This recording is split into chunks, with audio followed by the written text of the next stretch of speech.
ulang na sinisikap kong palaging buhayin.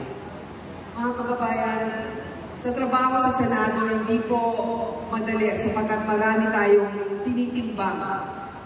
May mga panahon na tahimik tayo, pero may mga panahon na hindi tayo dapat magtimpi at tumahimik.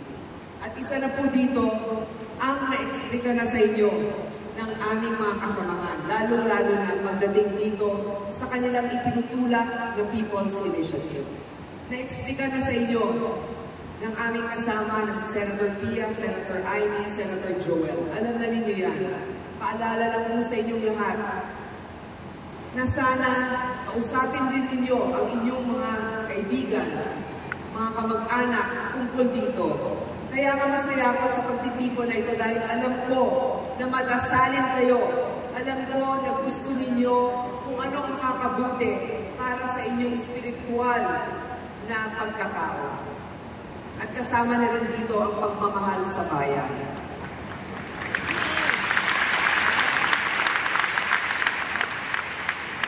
Alam ba ninyo na pag pinagkaisahan ng isang grupo ang pagpalangkas ng konstitusyon, kahit ano pwede nilang ilagay dyan kung walang tututol. Kaya nandito kami para hingin ang inyong panalangin at suporta. Hindi lamang para dito sa People's Initiative, kundi sa mga problemang pinagdaraanan ng ating mga kababayan. Ang mahal na presyo ng bilihin, ang patuloy na problema ng ating mga jeepney drivers, walang masakyan ng iba nating mga pasahero sa ibang mga ruta, at kung ano-ano pang mga problema. Kaya sana yun ang gawing prioridad ng ating administrasyon ngayon.